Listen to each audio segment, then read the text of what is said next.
Bismillahirrahmanirrahim.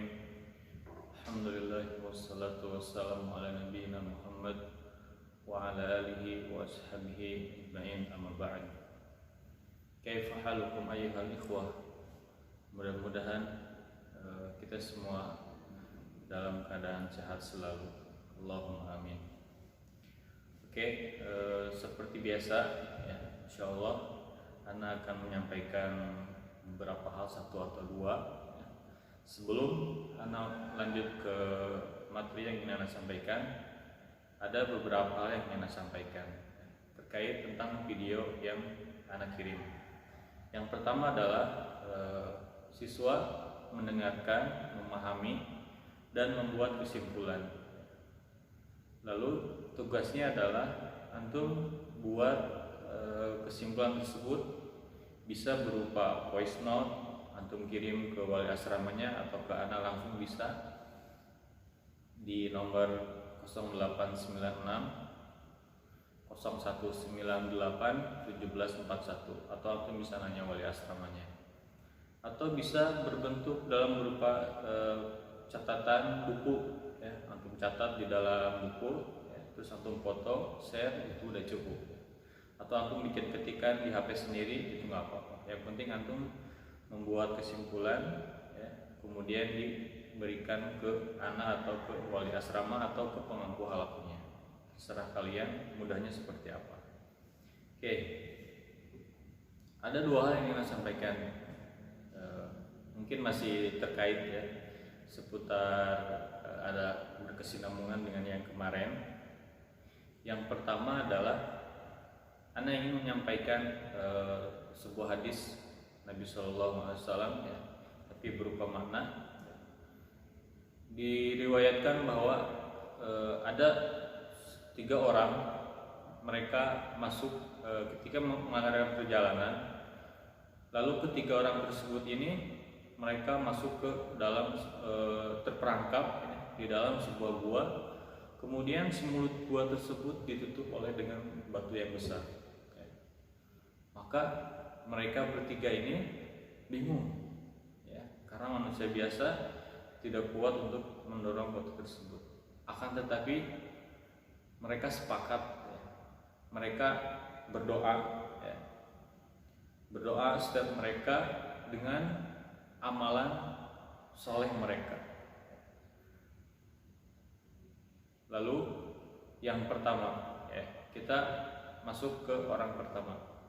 Orang pertama ya, dia mempunyai sebuah amalan ya. Yang amalan tersebut dia mempunyai seorang ibu ya. Dia mempunyai seorang ibu dan bapak, dan dia juga mempunyai seorang anak. Akan tetapi beliau mempunyai satu amalan yang sangat mulia, yaitu ketika beliau membawa susu ya, susu minuman ya, entah apa dia beli atau dia mempunyai ternak sendiri gitu. Tapi yang dijelaskan bahwa di situ dia membawa susu, dan susu tersebut ya, susu perahan, tidak ada yang meminumnya kecuali setelah orang tuanya. Dan hal-hal itu terus dilakukan terus menerus. Mungkin kalau dilihat dari kacamata biasa gitu ya, selintas ya, faedahnya apa, keutamaannya apa gitu, hanya ngasih, tapi ternyata tidak seperti itu. Lalu si orang tersebut dia berdoa. Sebelum dia berdoa ya, dia bertawassul. Dia menggunakan amal soleh mereka ya, amal soleh orang tersebut ya, supaya doanya diterima. Lalu si orang tersebut berkata, ya Allah, aku telah begini dan begitu, dan apabila amalan soleh tersebut itu adalah murni ridho, ikhlas karena Engkau, ya Allah, maka keluarkanlah kami dari kesusahan ini. Maka apa yang terjadi? Maka si batu geser, si batu besar itu bergeser sedikit. Terus yang berdoa yang kedua ini dia kisahnya lebih dapat ya, karena dia berhubungan dengan pemuda. Si pemuda ini dia menyukai seorang perempuan. menikahi seorang perempuan dan dia memberikan bantuan kepada si wanita tersebut karena si wanita tersebut dalam keadaan susah. Akhirnya ketika si laki-laki ini dia mempunyai kesempatan membawa si wanita tersebut, lalu si laki-laki itu ingin berzinah dengan wanita tersebut. Akan tetapi ketika akan terjadi, kata si wanita tersebut apa? Ittaqillah, bertakwalah kepada Allah. Janganlah engkau buka ikatan ali ini kecuali dengan cara yang benar. Maksudnya kalau mau melakukan hal seperti itu, dapatkanlah dengan cara yang halal, yaitu menikah. Ketika itu si pemuda langsung dia bereaksi, langsung dia takut semua. Akhirnya dia meninggalkan wanita tersebut dan emas atau harta yang diberikan kepada si wanita tersebut dia berikan kepada wanita tersebut. Pergilah laki-laki tersebut. Lalu si laki-laki tersebut dia berdoa, ya Allah, kalau seandainya saya melakukan hal itu karena takut kepadamu dan ikhlas karenamu, maka tolong keluarkanlah kami dari kesusahan ini. Maka bergeserlah sedikit. Kemudian ada pemuda yang ketiga, sama dia mempunyai amal yang soleh dan berdoa seperti orang yang pertama dan yang kedua. Faedahnya apa sih? Jadi pesan yang ingin saya sampaikan adalah kita sekarang ini dalam keadaan yang sangat genting, sangat gawat sedang dalam masa pandemi gitu ya. Wabah ini karena disebut pandemi karena dia menyebar hampir di seluruh dunia. Karena si virus corona ini kita tahu bahwa ukurannya itu nano, sangat kecil sekali, nggak bisa dilihat dengan mata telanjang. Mungkin hanya dengan alat bantu baru bisa terlihat. Kita nggak tahu siapa yang sakit, siapa yang terpapar virus tersebut, kita nggak tahu ya. Kita hanya bisa mengikuti arahan pemerintah, yaitu kita hanya berdiam, melakukan semua aktivitas di rumah. Ya, mudah-mudahan kita bisa melaksanakan arahan pemerintah tersebut dan menjadi pahala buat kita semua. Itu yang pertama. Ya. Yang kedua, anak pribadi dan mengajak antum semua, kalau antum ada satu amalan yang menurut antum itu adalah sangat tinggi, sangat besar gitu ya, dan antum ngerasa itu ridho karena Allah gitu. Nggak ada satupun ingin pujian dari manusia atau karena manusia dan seterusnya. Misalnya antum baca Al-Quran, tamat 30 juz baca Al-Quran misalnya ketika bulan Ramadan kemarin, antum yakin kalau itu tuh ikhlas, saya tuh ikhlas hanya karena Allah. Ayo, antum berdoa dengan amalan soleh tersebut, ya Allah, kalau seandainya saya kemarin baca Al-Quran 30 juz beres, itu semua ridho karena Engkau. Ya Allah, maka selamatkanlah kami dari virus ini. Angkatlah virus ini ya Allah dari kami dan dari seluruh dunia. Mudah-mudahan kita bisa beraktivitas kembali. Itu yang pertama.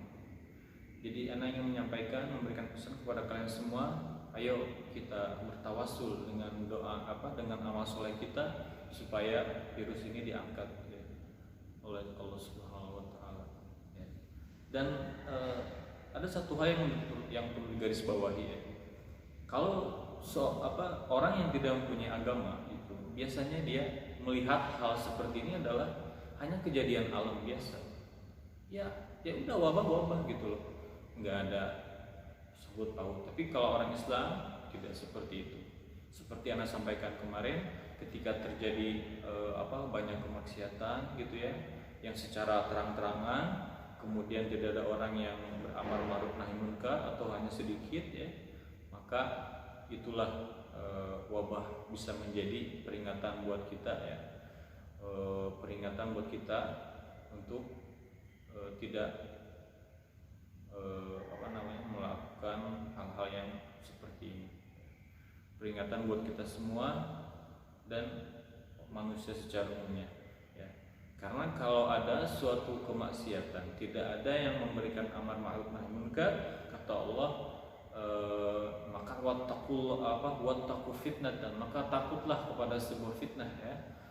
Apabila sesuatu kemaksiatan dibiarkan begitu saja, maka Allah akan memberikan azab tidak hanya kepada yang melakukan maksiat tersebut, tetapi kepada orang solehnya juga. Kenapa? Karena mereka tidak melakukan amar ma'ruf nahi munkar.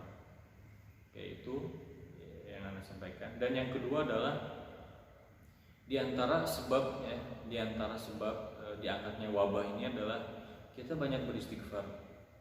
Kita harus berbanyak istighfar kepada Allah setelah sholat, di mana saja kita sedang dalam keadaan santai, relax gitu ya, istirahat, kita beristighfar, astagfirullah, astagfirullah, astagfirullah. Karena istighfar ini adalah hal yang sangat besar sekali. Lihat bagaimana Allah berfirman ya di dalam surat Nuh, faqultu, maka Allah berfirman ala lisan nabihi, mengutip ucapan Nabi Nuh alaihissalam, istaghfiru rabbakum, mintalah ampun kepada Allah, innahu kana ghaffara, sesungguhnya Allah itu Maha Pengampun. Lihat, setelah perintah, lihat apa yang bisa didapatkan ketika setelah beristighfar. Kalau dilihat dari sisi nahwu, itu namanya ada amr, fi'il amr, istaghfiru, terus ada jawabul amr, ada jawaban dari perintah tersebut ya. Ini menunjukkan kepada kalau antum seperti ini bakalan seperti itu ya. Makanya ayatnya selanjutnya, faqultu astaghfiru rabbakum innahu kana ghaffara yursilis samaa'a 'alaikum midrara, maka Allah akan memberikan kepada kalian itu hujan yang sangat bermanfaat gitu ya. Enggak hanya hujan aja, midrara, dia bermanfaat, enggak membuat celaka dan seterusnya. Jadi setelah beristighfar Allah kasih keutamaan pahalanya gitu ya. Yang kedua, datang seseorang kepada seorang tabi'in ya, Al-Imam Al-Hasan Al-Basri ya. Beliau seorang budak dan berkulit hitam, tetapi dengan perantaraan ilmu Allah angkat derajatnya di atas manusia, di hadapan manusia, dan begitu pula di hadapan Allah. Bertanya kepada beliau seseorang, ya Imam, saya seperti ini seperti itu. Maka beliau menjawab, perbanyaklah istighfar. Datang lagi yang lain, ya Imam, begini begitu. Maka beliau menjawab dengan jawaban yang sama, banyaklah istighfar. Lalu datang seseorang kepada beliau, ya Imam, engkau ditanya dengan berbagai pertanyaan, tapi engkau menjawab dengan satu pertanyaan. Kenapa?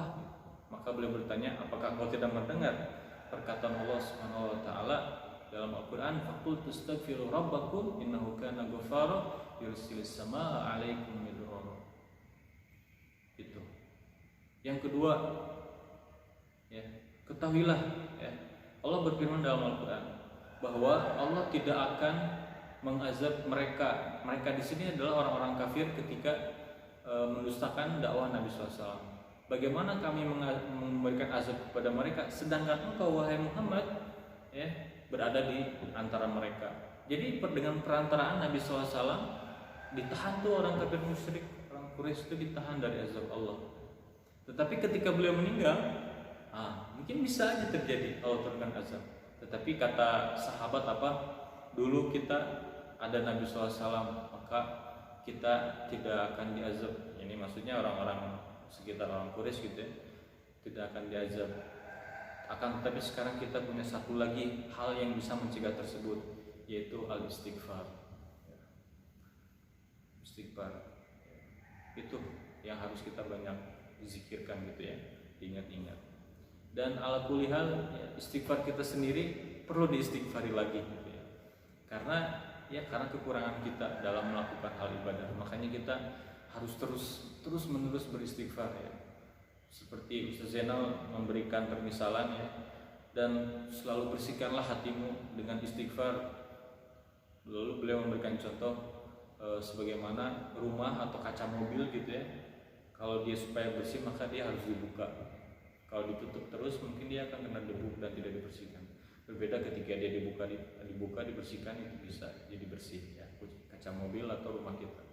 Jadi itu mungkin dua hal yang kita sampaikan. Yang pertama adalah kita ayo semuanya kita bersama memberikan berdoa ya buat kebaikan dunia ini ya dengan perantaraan amal soleh kita. Kemudian mudah-mudahan Allah mengangkat bala wabah ini. Dan yang kedua adalah kita perbanyak istighfar ya. Mudah-mudahan Allah selalu menjaga kita ya. Dan begitu pula keluarga kita. Dan jangan lupa pula ya zikir pagi, sore, petang ya. Walaupun antum nggak bisa baca semua, bisa mungkin, tapi karena sibuk atau dan selainnya, minimal ada yang satu dari bacaan zikir pagi petang itu ada yang baca. Misalnya Bismillahirrahmanirrahim, alim dan seterusnya. Ada yang dibaca satu ya, walaupun nggak bisa semua. Ya barang siapa yang bisa baca semua itu adalah keutamaan yang sangat besar. Anda kira cukup. Jazakumullah khair. Assalamualaikum.